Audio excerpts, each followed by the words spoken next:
अस्सलाम वालेकुम स्टूडेंट्स, उम्मीद है आप खैरियत से होंगे। आज का हमारा बहुत ही इंपॉर्टेंट टॉपिक है और वो है कि हम मेलिंग टैब के अंदर लेबल्स का इस्तेमाल क्यों करते हैं और लेबल हमें डॉक्यूमेंट में क्या फ़ायदा देने वाले हैं।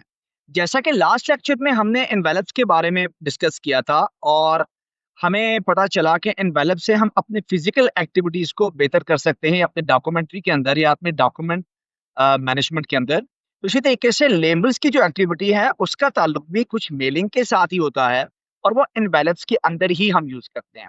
फर्स्ट ऑफ ऑल लेबल्स होता क्या है? लेबल्स एक्चुअली कोई स्टिकर हो सकता है, आपका कोई लोगो हो सकता है, या लेबल बेसिकली आपके नाम के कोई टैग्स हो सकते हैं। तो एक्चुअली हम लेबल्स बना क्यों रहे होते हैं? बिकॉज हमने उनको एनवेलप्स के ऊपर इस्तेमाल करना होता है। तो हम इसको कैसे क्रिएट करेंगे और इसको किस तरह से प्रिंट करेंगे, आइए देखते हैं इस फीचर के अंदर। सबसे पहले हम मेलिंग टैब के अंदर लेबल्स पे जाके क्लिक करने से पहले आपने एक न्यू डॉक्यूमेंट ओपन कर लेनी है और ये एक्टिविटी आपने अपने न्यू डॉक्यूमेंट में करनी है। उस डॉक्यूमेंट में आपने ऐसी कोई वर्किंग नहीं करनी जिसमें ऑलरेडी आपने अपना एक डॉक्यूमेंट बना रखा है। तो एक ब्लैंक डॉक्यूमेंट के अंदर आपने ये वर्किंग करनी होगी। तो लेबल को मैं यहाँ पे सेलेक्ट कर लेता हूँ और देखता हूँ कि लेबल के अंदर क्या जो है वो हमें सेटिंग करनी पड़ती है। देखिए, जहाँ पे एनवेलप्स का टैब था, साथ ही में लेबल्स का भी टैब हमें अवेलेबल है। लेबल्स के अंदर आप अपना एड्रेस मेंशन करना चाहते हैं तो एड्रेस का लेबल भी बन सकता है और इस एड्रेस की जगह पे आप कुछ भी ऐड कर सकते हैं। मिसाल के तौर पे मैं यहाँ पे आइडियल्स ट्यूटर के टैग जो है बनाना चाहता हूँ। ओके, अगर तो ऐसा है तो मैं अपने आइडियल ट्यूटर के इस टैब को या इस लेबल को यूज करने के लिए मैंने यहाँ पे उस स्पेसिफिक टेक्स्ट को मेंशन कर दिया। अब जब मैंने इसके लेबल्स बनाने हैं तो वो लेबल्स कैसे बनेंगे? यहाँ पे एक ऑप्शन आपके पास आ रहा है कि full page of the same label, एक सेम लेबल का एक फुल पेज बन जाएगा। नहीं, मुझे फुल पेज का लेबल नहीं चाहिए। सिंगल लेबल जिसमें कहीं रोज हो, मैं इसको भी सिलेक्ट नहीं करता। मैं आ जाता हूँ डायरेक्टली ऑप्शंस के अंदर। आपको लेबल का ये प्रीव्यू भी यहाँ पे शो कर रहा है। इसमें वो बता रहा है माइक्रोसॉफ्ट 30 पर पेज एड्रेस लेबल। इसका ये होता है कि वन पेज पे, एक पेज पे 30 जो है वो लेबल्स बन जाते हैं। अब ये डिपेंड करता है कि आपको कितने लेबल्स चाहिए। तो चलिए ऑप्शन के अंदर हम इस सेटिंग को देख लेते हैं। फर्स्ट ऑफ ऑल आपको यहाँ पे देखना है कि पेज का प्रिंटर, यानी प्रिंटर के अंदर जो पेजेस हैं, डेफिनेटली वो पेजेस कहाँ से उठाएगा। आपने ऑटोमेटिक सेलेक्ट कर रखा है कि जहां भी मैं मेरे पेजेस अवेलेबल हो, अगर ट्रे 1 में हो तो वो ट्रे 1 से पेजेस को उठा ले, अगर ट्रे 2 में पड़े हो तो वो ट्रे 2 से पेजेस उठा ले। ये तो ऑटोमेटिक बाय डिफॉल्ट सेटिंग होती है, इसको जो है डिस्टर्ब करने की जरूरत नहीं है। ओके, यहाँ हम आते हैं और लेबल इंफॉर्मेशन एक्चुअली माइक्रोसॉफ्ट की हम यूज कर रहे हैं, राइट। इसमें कहीं और लेबल ऑप्शंस भी हैं, बट मैं यहाँ पे जस्ट माइक्रोसॉफ्ट की सर्विसेज का यूज करूंगा। यहाँ पे साइड पे आपको दिख रहा है कि ये कौन सा पेज है। यहाँ पे आप सिंपली देखिए, कहीं आपको पेजेस का भी बताया गया होता है और पेजेस का जो है वो साइजेस के नेम्स होती हैं, A4, A5, A4 half, letter size, legal size. आपने जस्ट एक काम कर लेना है।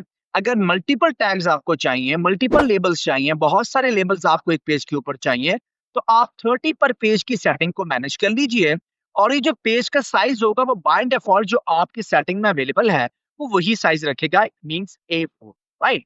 तो चलिए मैं इस वाले एलिमेंट को यूज करता हूँ और अगर आप इसकी डिटेल चेक करना चाहते हैं तो यहाँ से आपको डिटेल भी बता देगा कि कितने मार्जिन पे वो जो है वो आपको यहाँ पे इसको सेट करके देगा। अगर ये लेटर लैंडस्केप पे है तो आप इसको A4 पे कर लीजिए और ओके कर लीजिए। ओके, यहाँ पे ना मैं इस सेटिंग को अभी फिलहाल यूज नहीं करता, मैं इसी पे क्लिक करता हूँ और यहाँ पे मैं ओके कर देता हूँ।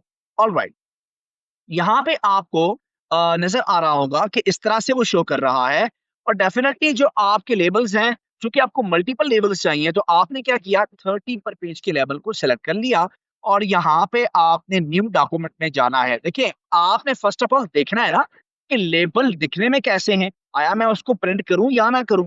तो बिफोर प्रिंटिंग आप उसके एक प्रीव्यू देखते हैं या आप उसको देखना चाहते हैं डॉक्यूमेंट के अंदर, तो डॉक्यूमेंट पे लाने के लिए उसकी यहाँ पे आपने न्यू डॉक्यूमेंट पे सिलेक्ट कर, अगर डायरेक्टली प्रिंट करना है तो प्रिंट कर दीजिए और अगर आपने न्यू डॉक्यूमेंट में लाना है तो इसको यहाँ पे क्लिक कर लीजिए। इसी तरीके से न्यू डॉक्यूमेंट में ये चंद जो है वो आपके पास सामने बन के आ गए। स्टूडेंट्स यहाँ पर अब हमने जो इम्पोर्टेंट बात है, ये यहाँ पे आपने दो ऑप्शंस नजर आ रहे होंगे, table design and table layout. देखिए, जो हमने टेबल की सेटिंग्स पढ़ी थी, जैसे जब हमने टेबल क्रिएट किया था, तो वहां पे ये दोनों ऑप्शंस को हमने डीपली डिस्कस किया था, राइट? तो अब जब हम इसके अंदर क्लिक करते हैं, जहां पे हमें टैब्स यानी जहां पे हमें ये लेबल बना के दे दिए हैं, तो यहाँ पे इस लेबल्स के अंदर आप जरा गौर कीजिए कि ये एक टेबल की शक्ल के अंदर आ चुके हैं और ये टेबल डिजाइन के अंदर है। अगर आप चाहते हैं कि इन लेबल्स को टेबल के अंदर ही सेट करके रखना है, तो आप एक काम कर लीजिए, आप टेबल लेआउट के अंदर जो भी सेटिंग यूज करना चाहते हैं, आप उन सेटिंग्स का यूज करें। अब यहाँ से सारे का सारा टेबल सेलेक्ट कर लीजिए, ओरिएंटेशन मैनेज कर लीजिए, और इसी तरीके से अगर आप इनकी डायरेक्शंस को चेंज करना चाहते हैं, तो डायरेक्शन को इस तरह से बना लीजिए, और होम टैब के अंदर आकर आप जो है वो फॉर्मेटिंग को थोड़ा एलिमेंट जो है वो ऐड कर दीजिए। तो इस तरीके से आप साइज को भी बड़ा कर सकते हैं, ताकि ये जो आपका लेबल है ये एक थोड़ा सा प्रोमिनेंट साइज में दिखे, और इस तरीके से आप अपने लेबल को जो है वो सेलेक्ट करके प्रॉपर्ली जो है प्रिंट कर सकते हैं। और अगर यहाँ पे कोई इश्यू आ रहा है पेज साइज के हवाले से, तो आप उस इश्यू को इस टेबल के अंदर ही रिजॉल्व कर सकते हैं, और आप इसके साथ इसको इजीली मैनेज करके जो है वो आप यहाँ पे इस तरीके से आप इसको मैनेज कर लीजिए, और ये एक पेज के ऊपर तमाम के तमाम जो आपको लेबल्स नजर आ रहे हैं, ये सब के सब आपको अवेलेबल होंगे, और इस तरीके से आप लेबल का इस्तेमाल करके प्रॉपरली इसको प्रिंट फॉर्म में ला के अपने एनवेलप्स के ऊपर इस्तेमाल कर सकते हैं। तो आज तक का हमारा टॉपिक लेबल्स के ऊपर, जो कि एनवेलप्स के ऊपर लगाए जाते हैं और फिजिकली इनको हम स्टिकर्स की फॉर्म में प्रिंट करके यूटिलाइज करते हैं। आज के टॉपिक में अगर कोई क्वेश्चन है कमेंट कर दीजिए, और वीडियो अच्छी लगी है लाइक शेयर और सब्सक्राइब कीजिए। बंदे चीज को दुआ में याद रखना है। नेक्स्ट वीडियो में बहुत जल्द मिलते हैं, तब तक के लिए अल्लाह हाफिज। पाकिस्तान जिंदाबाद।